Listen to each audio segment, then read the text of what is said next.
दोस्तों अगर आप राजस्थान के हैं तो इस चैनल को सब्सक्राइब कीजिए क्योंकि आपको राजस्थान की सुबह से शाम तक की तमाम बड़ी खबरें देखने को मिलेगी। तो दोस्तों सीधे चलते हैं आज की पहली बड़ी खबर की ओर। जयपुर हेरिटेज निगम में हॉर्स ट्रेडिंग, भाजपा की महापौर प्रत्याशी के पति पर पार्षदों को खरीद फरोख्त के आरोप, कांग्रेस ने एसीबी से शिकायत कर ऑडियो सौंपा। जी हां दोस्तों, आपको बता दें कि जयपुर हेरिटेज नगर निगम में मंगलवार को महापौर का चुनाव होना है, लेकिन इसके एक दिन पहले सोमवार को हॉर्स ट्रेडिंग का सनसनीखेज का मामला सामने आया है। कांग्रेस पार्षद दशरथ सिंह ने हेरिटेज में भाजपा महापौर प्रत्याशी कुसुम यादव के पति अजय यादव पर गैर भाजपाई पार्षदों की खरीद फरोख्त की कोशिश के आरोप लगाए हैं। इसके बाद दोस्तों चलते हैं अगली बड़ी खबर की ओर। गुर्जर आंदोलन आरक्षण, आज फिर फैसला से बातचीत करने पहुंच सकते हैं मंत्री चांदना। 9 दिन से रेल ट्रैक जाम कर बैठे हैं आंदोलनकारी। जी हां दोस्तों, आपको बता दें कि भरतपुर के पीलूपुरा में लोग की भर्तियां समेत 6 मांगों को लेकर गुर्जरों का आंदोलन जारी है। गुर्जर समुदाय के लोग 9 दिन से रेल ट्रैक जाम करके बैठे हैं। इस बीच सोमवार को एक बार फिर से कर्नल बैंसला और समुदाय के लोगों से बातचीत करने के लिए मंत्री अशोक चांदना हिंडौन पहुंच सकते हैं। दोनों के बीच इस वार्ता के बाद हल निकलने की उम्मीद है। वहीं मंत्री अशोक चांदना ने 2 दिन पहले कहा था कि गुर्जर आरक्षण संघर्ष समिति के संयोजक बैंसला और उनके प्रतिनिधि सरकार के साथ वार्ता के लिए तैयार है और हिंडौन या बयाना में कहीं पर भी वार्ता की जा सकती है।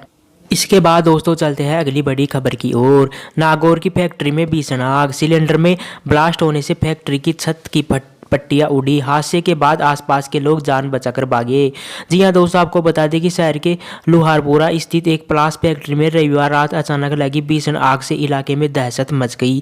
फैक्ट्री के पास रहने वाले लोग घरों से बाहर निकल आए और आग की लपेटों से जान बचाने के लिए भागते हुए नजर आए। सूचना के बाद भी करीब 1 घंटा देरी से दमकल और पुलिस मौके पर पहुंची। दमकल ने आग बुझाने की कोशिश की, लेकिन इसके बावजूद रात 12 बजे तक आग सुलगती रही। सोमवार सुबह फैक्ट्री में हुए नुकसान का जायजा लिया गया, उसकी रिपोर्ट बनाई जा रही है। प्रारंभिक नुकसान 30 लाख का बताया जा रहा है। इसके बाद दोस्तों चलते हैं अगली बड़ी खबर की ओर। कंगना के भाई की शादी, उदयपुर में होगी एक्ट्रेस के भाई अक्षत की शादी। सोशल मीडिया पर कार्ड शेयर करके दी कंगना ने जानकारी। जी हां दोस्तों, आपको बता दें कि बॉलीवुड एक्ट्रेस कंगना रनौत अपने भाई अक्षत की शादी को लेकर उत्साहित है। कंगना ने अपने प्रशंसकों के साथ भाई की शादी की डिटेल शेयर की है। यह शादी उदयपुर में होगी। कंगना ने यह भी बताया कि अक्षत की डेस्टिनेशन वेडिंग के लिए 10 नवंबर को उनका परिवार उदयपुर आ रहा है। कंगना के घर में शादी का माहौल है। कंगना शादी की तैयारियों में लगी हुई है। इसके बाद दोस्तों चलते हैं अगली बड़ी खबर की ओर। डॉक्टर नर्सिंग कर्मी मंत्री सुभाष गर्ग से मिले, मेडिकल कॉलेज प्रिंसिपल के व्यवहार की शिकायत की। जी हां दोस्तों, आपको बता दें कि आरबीएम व जनाना अस्पताल के डॉक्टर्स व नर्सिंग कर्मियों ने एकजुट होकर रविवार शाम को चिकित्सा राज्य मंत्री डॉक्टर सुभाष गर्ग से मुलाकात करके मेडिकल कॉलेज के प्रिंसिपल डॉक्टर रजत श्रीवास्तव के तानाशाही व्यवहार व कार्रवाई की शिकायत की, जिस पर मंत्री डॉक्टर गर्ग ने कहा कि अभद्र व्यवहार व दुर्भावनापूर्ण कार्रवाई नहीं होने दी जाएगी। सोमवार को वार्ता करके समस्याएं सुलझाई जाएगी। डॉक्टर्स ने कहा कि मेडिकल कॉलेज के प्रिंसिपल डॉक्टर रजत श्रीवास्तव आए दिन कई घंटों तक मेडिकल कॉलेज बुलाकर मीटिंग लेते हैं, जिसकी वजह से मरीजों को असुविधा होती है। उन्हें डॉक्टर्स देख नहीं पाते हैं। मीटिंग आरबीएम अस्पताल में ली जाए तो ज़्यादा अच्छा रहेगा। इसके बाद दोस्तों चलते हैं अगली बड़ी खबर की ओर। जयपुर में पॉल्यूशन बढ़ा, शहर में प्रदूषण का स्तर बढ़ा, एयर क्वालिटी इंडेक्स 300 के पार पहुंचा। जी हां दोस्तों, आपको बता दें कि राजधानी जयपुर के तापमान में लगातार हो रही गिरावट से सर्दी और पॉल्यूशन दोनों बढ़ रहे हैं। जयपुर में रविवार सोमवार की रात न्यूनतम तापमान 15.6 डिग्री सेल्सियस दर्ज किया गया। वहीं शहर में कई जगह सुबह धुंध देखने को मिली। इससे पॉल्यूशन का इंडेक्स 300 के पार पहुंच गया, जो खतरे के निशान यानी रेड जोन में आता है। इसके बाद दोस्तों चलते हैं अगली बड़ी खबर की ओर। नोटबंदी के 4 साल, मोदी बोले नोटबंदी से काला धन कम हुआ, लेकिन गहलोत ने कहा ब्लैक मनी दोबारा बाजार में। जी हां दोस्तों, आपको बता दें कि नोटबंदी को रविवार को 4 साल पूरे हो गए। इस दौरान भाजपा के इसके फायदे गिनाए तो कांग्रेस ने इसे देश के साथ विश्वासघात के 4 साल बताया। सरकार से सवाल भी पूछे। सीएम अशोक गहलोत ने कहा कि नोटबंदी को लेकर पीएम नरेंद्र मोदी को श्वेत पत्र जारी करना चाहिए।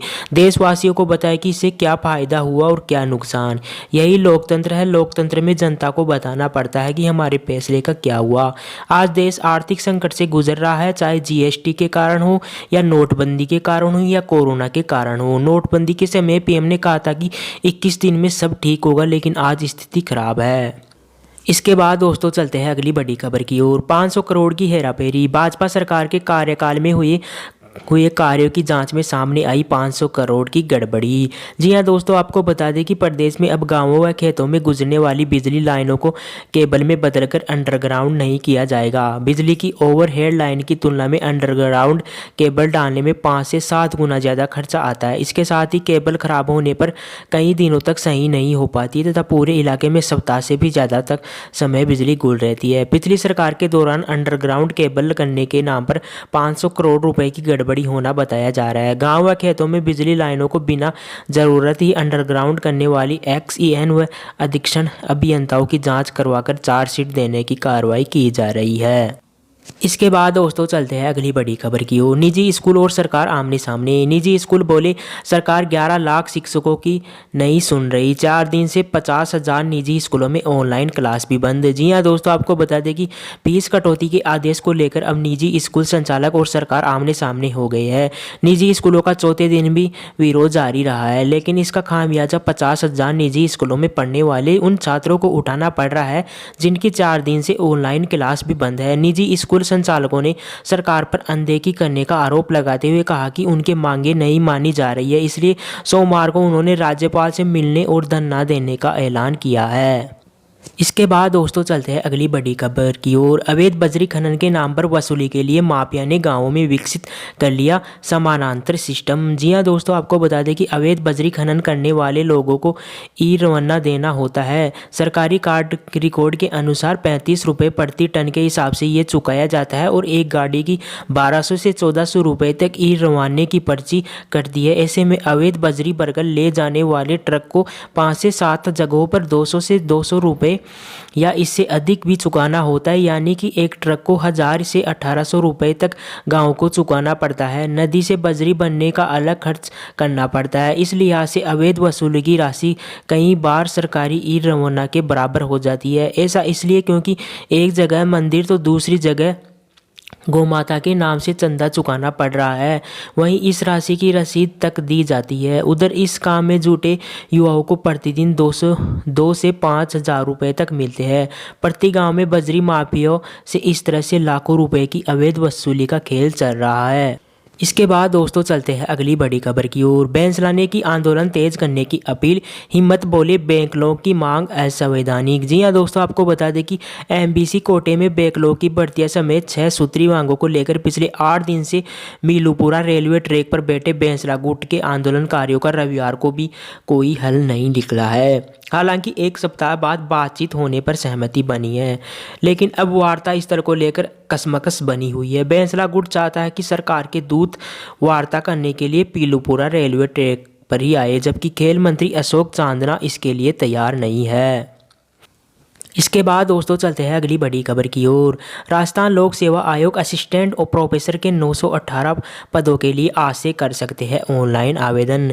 8 दिसंबर आखिरी डेट है। जी हां दोस्तों, आपको बता दें कि राजस्थान लोक सेवा आयोग आरपीएससी की ओर से कॉलेज शिक्षा विभाग के लिए असिस्टेंट प्रोफेसर के लिए 918 पदों पर भर्ती निकाली गई है। इसके लिए सोमवार से ऑनलाइन आवेदन कर सकते हैं।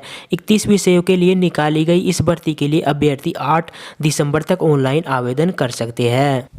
इसके बाद दोस्तों चलते हैं अगली बड़ी खबर की ओर। 8 साल की बच्ची की हत्या। 3 दिन पहले लापता हुई बच्ची का शव प्लास्टिक के बोरे में मिला, पुलिस को करीबियों पर शक। जी हां दोस्तों, आपको बता दें कि जयपुर ग्रामीण के शाहपुरा थाना इलाके में रविवार सुबह एक 8 साल की बच्ची का शव कड़बी यानी सूखी फसल के ढेर में मिला है। बच्ची 3 दिन पहले 6 नवंबर को घर से लापता हुई थी। पुलिस और परिजन उसकी तलाश कर रहे थे। पुलिस सूचना मिलने के बाद एसपी शंकर दत्त शर्मा समेत आला अधिकारी मौके पर पहुंचे। एफएसएल टीम को बुलाया गया। खोरी ग्राम पंचायत के लोमोड़ा की डाणी में रहने वाले प्रहलाद गुर्जर की 8 साल की बेटी नीतू 6 नवंबर को घर से बाहर खेल रही थी। दोपहर 2 बजे घर से लापता हो गई। परिजन ने नीतू को आसपास के घरों में तलाश भी किया। इसके बाद शाहपुरा थाने में गुमशुदगी का मामला दर्ज कराया। रविवार को कड़बी के ढेर में छिपा रखे प्लास्टिक के बोरे में नीतू का शव मिला। तो दोस्तों ये थी राजस्थान की सुबह से शाम तक की तमाम बड़ी खबरें। यदि आप हमारे चैनल पर पहली बार विजिट कर रहे हैं तो इसे सब्सक्राइब कीजिए और बेल आइकन के नोटिफिकेशन को ऑन कर लीजिए। Thank you.